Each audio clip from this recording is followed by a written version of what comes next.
Second semester. அதுல வந்து பாத்தீங்கன்னா குழந்தை உரிமைகள் மற்றும் பாதுகாப்பு இந்த சப்ஜெக்ட்ல யூனிட் 2ல ஒரு முக்கியமான 10 மார்க் கொஸ்டின் நம்ம பார்க்க போறோம். சரிங்களா?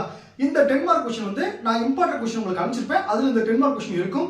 சோ இந்த 10 மார்க் கொஸ்டின் வந்து பாத்தீங்கன்னா உங்களுக்கு செமஸ்டர் கேட்கறதுக்கான வாய்ப்பு உங்களுக்கு அதிகமா இருக்கு.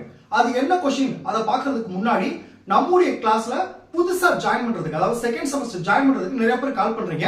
நீங்க எப்படி ஜாயின் பண்ணணும்னா என்னுடைய மொபைல் நம்பர் 9159084262 இந்த நம்பருக்கு நீங்க கால் பண்ணுங்க. நம்முடைய கிளாஸ்ல நீங்க எப்படி ஜாயின் பண்ண சொல்லி உங்களுக்கு டீடைலா சொல்லிடுவேன். அதே மாதிரி புதுசா ஜாயின் பண்ணவங்களுக்கும் நான் இதுவரைக்கும் நடந்த அந்த பழைய நோட்ஸ் எல்லாமே நான் உங்களுக்கு அனுப்பிச்சிடுவேன். சோ ஜாயின் பண்ண விருப்பப்படுறவங்க என்னுடைய மொபைல் நம்பருக்கு கால் பண்ணி டீடைலா கேட்டு அதுக்கும் நம்ம கிளாஸ்ல நீங்க ஜாயின் பண்ணிக்கலாம். சரிங்களா? ஓகே, இப்போ அந்த கேள்வி சொல்றதுக்கு முன்னாடி இப்ப இந்த குழந்தை உரிமைகள் மற்றும் பாதுகாப்பு இந்த சப்ஜெக்டும் அந்த சுற்றுச்சூழல் கல்வி இந்த ரெண்டு சப்ஜெக்ட் பாத்தீங்கன்னா நம்ம புரிஞ்சு படிக்கிற மாதிரி இருக்காது. தகவல்கள்லாம் சேகரிச்சு அதை எழுதுற மாதிரி தான் இருக்கும். எதுவுமே இப்போ ஃபார் எக்ஸாம்பிள் பாத்தீங்கன்னா கற்றலுக்காக மதிப்பிடுதல் அதை நம்ம படிச்சா புரியாது. அது நம்ம வந்து புரிஞ்சுதான் படிக்கணும். அதே மாதிரி பள்ளி மேலாண்மை நிர்வாகம் அதுவும் நம்ம புரிஞ்சுதான் படிக்கணும். பட் என்னன்னா இந்த குழந்தை பாதுகாப்பு மற்றும் உரிமைகள் சுற்றுச்சூழல் கல்வி இது வந்து என்னன்னா தகவல் மாதிரி தான் இருக்கும். நம்ம தகவலை சேகரிச்சு ஒவ்வொரு தலைப்பு கீழே எழுதுறோம். பட் என்னன்னா அந்த தகவல் தான் முக்கியமான தகவலா நம்ம எடுத்து எழுதணும். அது திருத்தவங்க வந்து இந்த முக்கியமான தகவல் எல்லாம் பார்த்தாங்கன்னா உங்களுக்கு மார்க் கிடைச்சிடும். சரிங்களா? நான் அதனால தான் நான் ஒவ்வொரு கேள்வி அனுப்புறப்ப அந்த முக்கியமான விஷயத்த நான் பாக்ஸ் போட்டு கொடுத்துருப்பேன். தென் உங்களுக்கு பாயிண்ட் வைஸா நான் உங்களுக்கு நோட்ஸ் அனுப்பிச்சிருப்பேன். சரிங்களா? ஓகே, இப்போ நம்ம போவோம். இப்போ என்ன கொஸ்டின் நம்ம பார்க்க போறோம் அப்படி பாத்தீங்கன்னா, இப்ப தமிழ்நாட்டில் குழந்தைகளுக்கு எதிரான வன்முறையின் வடிவங்கள் மற்றும் போக்குகள். தமிழ்நாட்டில் குழந்தைகளுக்கு எதிரான என்னென்ன வன்முறைகள் அல்ல வடிவங்கள் மூலமா இருக்கு அப்படின்னு தான் பார்க்க போறோம். சரிங்களா? இப்ப பாத்தீங்கன்னா உங்களுக்கு 5 வடிவங்கள் மற்றும் போக்குகள் கொடுத்திருக்காங்க. 1 பாருங்க நம்பிக்கை துஷ்பிரயோகம், 2 பாருங்க குழந்தைகளுக்கு எதிரான பாகுபாடு, 3 பாருங்க குழந்தைகளிடையே போதைப் பொருள் சார்பு, 4 பாருங்க ஆன்லைன் முறைகேடு, 5 குழந்தைகள் மத்தியில் தற்கொலை போக்கு. இந்த 5 தலைப்புகள் இருக்கு. சரிங்களா? இந்த 5ல நம்ம இன்னைக்கு பார்க்க போறது ஃபர்ஸ்ட் 2 தான் பார்க்க போறோம். அதாவது நம்பிக்கை துஷ்பிரயோகம், அடுத்து குழந்தைகளுக்கு எதிரான பாகுபாடு. சரிங்களா? இந்த நம்பிக்கை துஷ்பிரயோகத்துல என்ன இருக்குன்னா ஒரு 3 தலைப்பு இருக்கு. 1 பாருங்க குடும்பத்தில் நம்பிக்கை துஷ்பிரயோகம், அடுத்து ஆசிரியர்களால் நம்பிக்கை துஷ்பிரயோகம், அடுத்து முதலாளிகளால் நம்பிக்கை துஷ்பிரயோகம். அதாவது குழந்தைகளுக்கு இந்த மூவர்களால என்ன நம்பிக்கை துரோகம் ஏற்படுது அப்படின்னு பார்க்க போறோம். சரிங்களா? அதே மாதிரி குழந்தைகளுக்கு எதிரான பாகுபாடு என்னென்ன பாகுபாடு இருக்கு பாத்தீங்கன்னா ஜாதி அடிப்படையிலான பாகுபாடு, அடுத்து பாலின பாகுபாடு, அடுத்து மதம் சார்ந்த பாகுபாடு, அடுத்து சமூக பொருளாதார பாகுபாடு, அடுத்து குடும்பத்தில் பாகுபாடு. சரிங்களா? இப்படி நீங்க ஒவ்வொரு கொஸ்டின் எழுதுறப்ப ஃபர்ஸ்ட் இப்போ இந்த தமிழ்நாட்டு குழந்தைகளுக்கு இதை ஃபர்ஸ்ட் ஒரு இன்ட்ரோடக்ஷன் கொடுத்துட்டு அடுத்து வரது எல்லாம் இப்படி பாயிண்ட் வைஸா எழுதி ஒரு பாக்ஸ் போட்டு கொடுத்துருங்க. இதை பார்த்தாவே உங்களுக்கு நல்ல மார்க் கொடுத்துருவாங்க. சரிங்களா? ஓகே, இப்போ ஃபர்ஸ்ட் இந்த நம்பிக்கை துஷ்பிரயோகத்துல இந்த 3 தான் ஃபர்ஸ்ட் நம்ம பார்ப்போம். சரிங்களா? இப்ப பாருங்க ஃபர்ஸ்ட் 1 குடும்பத்தில் நம்பிக்கை துஷ்பிரயோகம். இதுல வந்து உங்களுக்கு 2 பாயிண்ட் கொடுத்திருக்கேன். இந்த குடும்பத்துல குழந்தைகளுக்கு என்ன வன்முறைகளா இருக்கு இதை ஒன் டைம் நான் சொன்னா உங்களுக்கு புரிஞ்சிடும். 2 விஷயம் கொடுத்திருக்கேன்.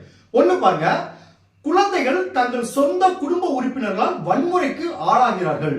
நல்லா அந்த தகவல் எல்லாம் புரிஞ்சுக்குங்க. 21 நாடுகளின் தரவுகள் பாருங்க, 21 நாடுகளின் தரவுகள் வந்து சிறுமிகள் மீதான பாலியல் துஷ்பிரயோகங்களில் 16 முதல் 56% உறவினர்கள் அல்லது மாற்றாந்தாய் பெற்றோர்களே காரணம் என்பதை வெளிப்படுத்துகிறது.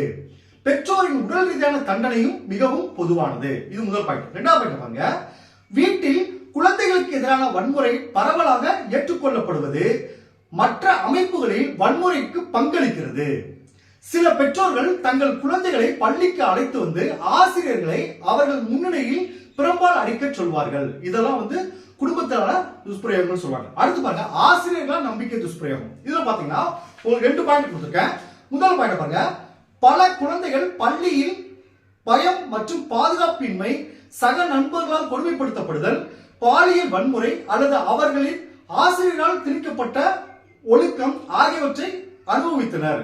சிறுவர்களுக்கு எதிரான வன்முறைகள் குறித்து ஐநா ஆய்வில் பள்ளிகள் நடக்கும் வன்முறைகள் பள்ளிக்கு வராமல் இருப்பதற்கும் பள்ளி கல்வியை இடைநிறுத்துவதற்கும் முக்கிய பங்காற்றுவதாக கண்டறியப்பட்டுள்ளது. ஐநா வந்து குழந்தைகள் பள்ளிக்கு வராமல் இருக்கிறது வன்முறைகள் காரணம் சொல்றாங்க. அது சில ஆசிரியர்கள் சிறுமிகளை பாலியல் உதவி கோருகின்றனர் அல்லது அவர்களை கற்பழிப்பு அல்லது பிற பாலியல் வன்கொடுமைக்கு உட்படுத்துகின்றனர். பாலியல் உறவுக்கு மறுத்தால் குறைந்த மதிப்பெண் தருவதாக ஆசிரியர் தங்களை மிரட்டுவதாக பெண்கள் தெரிவிக்கின்றனர். இது முதல் பாயிண்ட். இரண்டாவது பாயிண்ட் பாருங்க.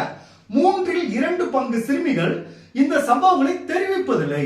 அவமானத்தை மேற்கோள் காட்டி துஷ்பிரயோகத்தை பொறுத்துக் கொள்ளுமாறு பிறர் அறிவுரை வழங்குதல் அல்லது குற்றவாளிகளுக்கு எதிராக எந்த நடவடிக்கையும் எடுக்கப்படாது என்று அவர்கள் நம்பிக்கை போன்றவற்றால் இச்சம்பவங்கள் வெளியில் வருவதில்லை அப்படின்னு சொல்றாங்க. மூணாவது பாருங்க, முதலாளிகளால் நம்பிக்கை துஷ்பிரயோகம். இதுல ஒரு 2 பாயிண்ட் கொடுத்திருக்கேன். முதல் பாயிண்ட் பாருங்க, உலகெங்கிலும் உள்ள மில்லியன் கணக்கான குடும்பங்கள் பெண்கள் வீட்டு வேலையாட்களாக வேலை செய்கிறார்கள். சமையல், சுத்தம் செய்தல், சலவை செய்தல், குழந்தை பராமரிப்பு மற்றும் பிற வீட்டு கடமைகளை செய்கிறார்கள். பெரும்பாலும் நீண்ட நேரம் மற்றும் கல்விக்கான அணுகல் இல்லாமல் அவர்களின் பணியிடம் பொது பார்வையிலிருந்து மறைக்கப்பட்டுள்ளது. அரிதாகவே அரசாங்க கட்டுப்பாடு அல்லது ஆய்வுக்கு உட்படுத்தப்பட்டது சொல்றாங்க. என்ன பண்ணுவாங்க, குடும்பத்தில் ஆண் உறுப்பினர்களால் பாலியல் துஷ்பிரயோகத்திற்கு உட்படுத்தப்படுவதும் நடக்கிறது. பெண்கள் பெரும்பாலும் அமைதியாக இருப்பதை தவிர வேறு வழி இல்லை என்று நினைக்கிறார்கள். ஏனெனில் வேலையின்மை மட்டுமல்லாமல் வீடற்ற தன்மையும் ஏற்படும் அப்படின்னு சொல்றாங்க. சோ இதுதான் இந்த 3 விஷயம். அடுத்து பாருங்க, குழந்தைகளுக்கு எதிரான பாகுபாடு. அதுல ஃபர்ஸ்ட் வந்து பாருங்க, ஜாதி அடிப்படையிலான பாகுபாடு. இதுல ஒரு பாயிண்ட் கொடுத்திருக்கேன். இந்த ஜாதி அடிப்படையில் என்ன விஷயம் இருக்கு? ஒண்ணு பாருங்க, இந்தியாவில் இன்னும் ஜாதி தீண்டாமை பொதுவானது. இதற்கு காரணம் சாதியத்தின் ஆழமான மரபுகள். இதற்கு காரணம் சாதியத்தின் ஆழமாக வேரூன்றிய மரபுகள். பள்ளிகளிலும் விளையாட்டு மைதானங்களிலும் சாதி பாகுபாடு காரணமாக பல குழந்தைகள் அவமானங்களை சந்திக்கின்றனர். தாழ்த்தப்பட்ட பிரிவினர் குழந்தைகள் வகுப்பறைகளில் தனித்தனியாக அமருமாறு கேட்டுக் கொள்ளப்படுகிறார்கள். இதெல்லாம் நடக்குன்னு சொல்றாங்க. செகண்ட் பாருங்க, பாலின பாகுபாடு. அதுல பாருங்க, பாலின பாகுபாடு என்பது பாலினத்தின் அடிப்படையில் செய்யப்படும் எந்த ஒரு விலக்கு அல்லது கட்டுப்பாடும் ஆகும். இது ஆண்களுக்கும் பெண்களுக்கும் அவர்களின் முழு மற்றும் சமமான மனித உரிமைகளை அங்கீகரிப்பதில், அனுபவிக்க அல்லது பயன்படுத்துவதில் தடைகளை உருவாக்குகிறது அப்படின்னு சொல்றாங்க. அடுத்து பாருங்க, பாலின பாகுபாடு மற்றும் சமூக நெறிகள் மற்றும் நடைமுறைகளின் பரவல் காரணமாக சிறுமிகள் குழந்தை திருமணம், டீனேஜ் கர்ப்பம், குழந்தை வீட்டு வேலை, மோசமான கல்வி மற்றும் சுகாதாரம், பாலியல் துஷ்பிரயோகம், சுரண்டல் மற்றும் வன்முறை போன்றவற்றுக்கு ஆளாகிறார்கள். பெண்களை அதிகமாக மதிக்காத வரை இந்த பாகுபாடுகள் மாறாது அப்படின்னு சொல்றாங்க. அது மூலம் பாருங்க, மதம் சார்ந்த பாகுபாடு. இதுல பாருங்க, மத பாகுபாடு என்பது ஒரு நபர் அல்லது குழுவை அவர்கள் ஒரு பிராந்தியத்தை பற்றி வைத்திருக்கும் ஒரு குறிப்பிட்டதை வச்சிருக்குன்னு சொல்றாங்க. குறிப்பிட்ட நம்பிக்கைகளின் காரணமாக வித்தியாசமாக நடத்துவதாகும். இந்தியாவில் முஸ்லிம்கள், இந்துக்கள் மற்றும் சீக்கியர்கள் தங்கள் மதத்தின் அடிப்படையில் பாகுபாடுகளை எதிர்கொள்கின்றனர். இந்த பாகுபாடு சமத்துவம் மற்றும் சமூக மோதலில் சமூகத்தை ஊக்குவிக்கிறது அப்படின்னு சொல்றாங்க. அடுத்து பாருங்க, சமூக பொருளாதார பாகுபாடு. இதுல பாருங்க, ஒரே பாயிண்ட் கொடுத்திருக்கேன். சமூக பொருளாதார நிலை என்பது ஒரு நபரின் கல்வியின் அளவு மற்றும் வகை, அவரது வருமானம், அவர்களின் தொழில் வகை மற்றும் அவர் வகிக்கும் பகுதி ஆகியவை அடங்கும். வருமானம், கல்வி, வேலைவாய்ப்பு மற்றும் சமூக ஆதரவு ஆகியவை சமூக மற்றும் பொருளாதார காரணிகள். பொதுவாக குழந்தைகளின் கல்வி அவர்களின் வருமானம் மற்றும் நல்வாழ்வுடன் நெருக்கமாக இணைக்கப்பட்டுள்ளதுன்னு சொல்றாங்க.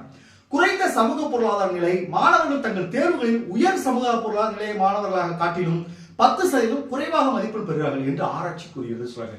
அடுத்த லாஸ்ட் பாயிண்ட், குடும்பத்தில் பாகுபாடு. இதுல பாருங்க, குடும்ப நிலையின் அடிப்படையில் ஒரு குழந்தை மற்றொரு குழந்தையை விட குறைவாக சாதகமாக நடத்தப்படும் போது குழந்தைகள் பாகுபாட்டை அனுபவிக்கிறார்கள். அடுத்தாங்க, சிறுவர்கள் சமமற்ற பாலியல் நெறிமுறைகள் மற்றும் அவர்களின் வீடுகள், பள்ளிகள் மற்றும் சமூகங்களில் வாழ்நாள் முழுவதும் விளைவுகளுடன் கூடிய வளங்கள் மற்றும் வாய்ப்புகளுக்கு எதிர்பார்ப்புகள் மற்றும் அணுகல் தொடர்பான சமூக விதிமுறைகளை எதிர்கொள்கின்றனர். சிறுவர்கள் பள்ளிக்கு செல்ல ஊக்குவிக்கப்படுகிறார்கள். அதே நேரத்தில் பெண்கள் வீட்டு பொறுப்புகளை சுமக்கிறார்கள். இதுதான், இது எல்லாமே நான் தகவலா தான் உங்களுக்கு சொல்லியிருக்கேன். இந்த தகவல் மட்டும் முக்கியமான தகவல் எடுத்து நீங்க எழுதுறீங்கன்னா உங்களுக்கு எக்ஸாம் ரொம்ப இருக்கும். Okay, thank you students. நம்ம அடுத்த கிளாஸ்ல பார்ப்போம்.